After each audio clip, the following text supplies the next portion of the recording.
Why do influencers and content creators and celebrities feel like they have to lie to their audience about these things? Why do they feel like they can't be honest or can't even just say, I don't want to talk about it?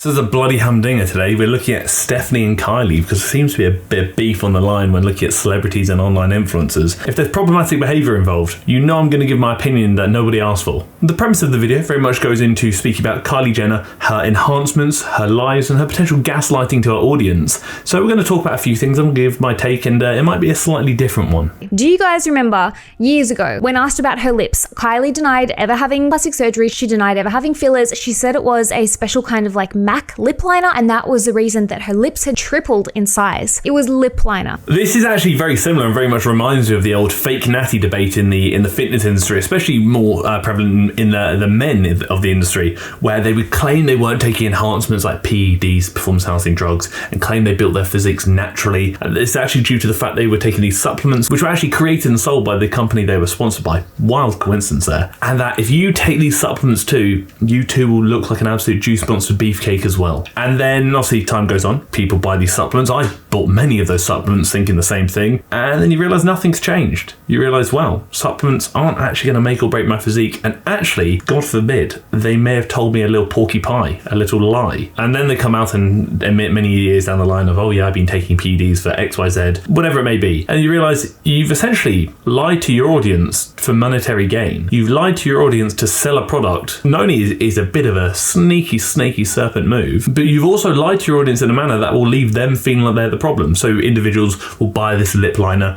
they'll apply it, not get these massive lips, and suddenly be like, wow, genetically I am a failure because I don't have the genetics that align with the lip liner to allow me to create massive lips. It's like with training, if people take the supplements, they don't change, their physique doesn't change, and they're like, well, genetically I'm not good enough, I'm a failure, I'm not worthy, I'm inferior. And then suddenly, not only have you made a lot of money from lying to people, you've actually harmed a lot of people in the process, and the same has applied here. When in reality, what I always say is either be honest about it, yes, I'm on enhancements, yes, I've got lip filler, etc., or just don't say anything about it. The simple, it's none of your business. Or I'd rather not talk about this. I'm not comfortable answering that question. Or maybe even, I can't answer that honestly, I'd rather not answer it at all. Influencers in any industry need to take responsibility for the harm that they may cause and may have caused. Lying to your audience about anything can have a bit of a domino effect, which can lead to them buying things and wasting their money, can lead to them feeling insecure and inadequate, can lead to mental health declines and spirals that could even result in things like eating disorders, disordered eating, or maybe even body image issues as well. You have to be careful because when you're essentially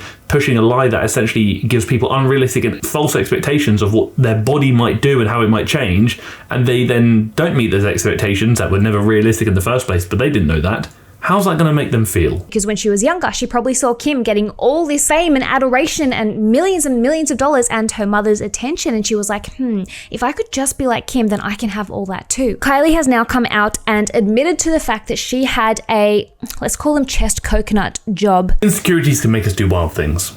I'm not anti-surgery whatsoever. I'm not pro-surgery. I'm very much pro-choice. It's your body, your choice. Do what's best for you. I'm not pro-pretending it's something else. I'm not pro-manipulating and gaslighting your audience. I'm very pro-being honest, or like I said, not saying anything about it at all, because at the end of the day, your body, your choice, your business. But sometimes you actually have to step back and ask why. Why do influencers and content creators and celebrities feel like they have to lie to their audience about these things? Why do they feel like they can't be honest or can't even just say, I don't want to talk about it? What is going on in the world that is making them feel so insecure, but also what's going on in the world that, again, like I said, is pushing them to lie about things because they're so ashamed of what they've done? At the end of the day, if you want surgery and it makes your life better and enhances your life, you do you. Who am I to say what you should or shouldn't do to your body? All I'd say is just don't be a bit of a sneaky snake and lie to people to sell something, because that's going to batter the mental health of your audience, and sadly, a lot of them don't know better. But you should. Kylie's kind of pulling the same stunt. She's like, oh, actually, I did have my done, and now I regret them. Is that true?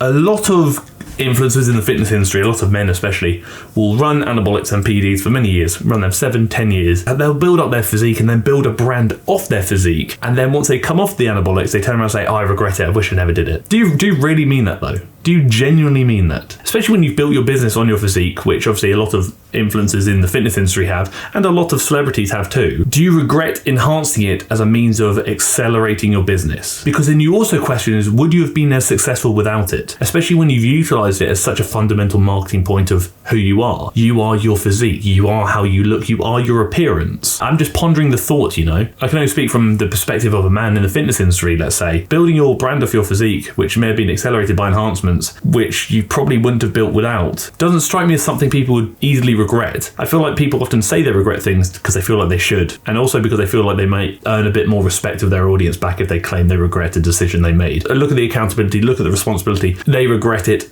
Oh, how amazing. Do they actually though? Her half Everly suggests that she was feeling incredibly insecure, but if she feels happier and more confident now, then that would be great. The problem with surgery is that it rarely stops at one. If you don't heal the underlying issue, i.e. insecurity or self-confidence issues or dysmorphia. Again, I can apply that very much to men in the industry. They always make a joke of one cycle won't hurt. One cycle of PDs won't hurt. It's never just one cycle. Once you see the changes, especially if these changes are driven by insecurity, then you're like, wow, I feel better, I look better, this is good. Let me do another one. And then it's like a snowball effect. Like I said, especially when this is driven by insecurities, when you're doing something that changes what you might be insecure about, where do you stop and where do you draw the line of enough's enough? Very quickly, I've got to announce, obviously down below in the description, you'll find a few links. One of them will be the link to apply to work with myself, Ryder or Beth on a one-to-one basis in which we can help coach you towards your goals, whatever they may be. Then on top of that, you've also got the link to download one of the TFNL workout guides, which are currently on sale right now. Always a good time. Not only are they workout guides with loads of programming weeks to follow, you've also got loads of information about training, nutrition, and just life in general. And on top of that, you've also got the link for the TFNL group coaching, which costs less than your Netflix subscription, which is essentially a place you can train alongside the community online, follow the program that I've created for both home use, gym use, and also if you just want to work out just like me, that's all on there. And like I said, they're all linked down below in the description if any of them tickle your pickle. Plastic surgery and enhancements are one thing, but if then, a few years later, you regret what you had done, then perhaps your body and your looks weren't the issue at all, and that you would have benefited more from therapy to help you love yourself and appreciate what you have. I believe that pretty much everybody could benefit from therapy. But also the thing I'd always say is, especially when you're making decisions driven by insecurities, like I said earlier, we can do some pretty wild things when we're not in a rational headspace or when we're driving towards something to get us away from something else. So driving towards something to run from insecurities, to try and fix insecurities, whatever it may be. When the reality is this, go to therapy, seek some help, face your problems head on, and if you can come out of it happier with yourself, able to love your body, able to appreciate your body, you can then turn around saying, I don't need this to make me feel better, but I'm choosing this because I want to. Try not to make decisions based on insecurities. Get to a good, stable foundation first. Be happy, be healthy, be thriving, and then you can always add enhancements if you want to, because again, you're making that decision not out of insecurities, but a more rational mind. And like I said, I'm very much, you do what's best for you. It's your body, your choice. But you have to ask yourself, is this what's best for me? Or am I convincing myself this will fix my problems? You should learn to fully respect and appreciate who you are and how you've been created. It's about turning around, identifying that you're proud of yourself, you love yourself, and you're really glad to be yourself. But if you want to make a change because you feel like that might make you feel a bit better, just because it's something you desire, absolutely, you do what's best for you, and only you can answer that question. But it shouldn't be something you feel forced into or driven by because you're trying to run from something or trying to fix something that could be fixed elsewhere. Again, just my thoughts and opinions. At the end of the day, I'll always say this: it's your body, your choice, and you must do what's best for you. Don't lie to people about it. If you don't want to speak about it, don't say anything at all. That is it. That is the video. Slightly different one. Let me know your thoughts and opinions in the comment section below. But regardless, thank you for tolerating me. Thank you for tolerating, I don't know anymore, just my existence, I guess. And thank you for tolerating the video.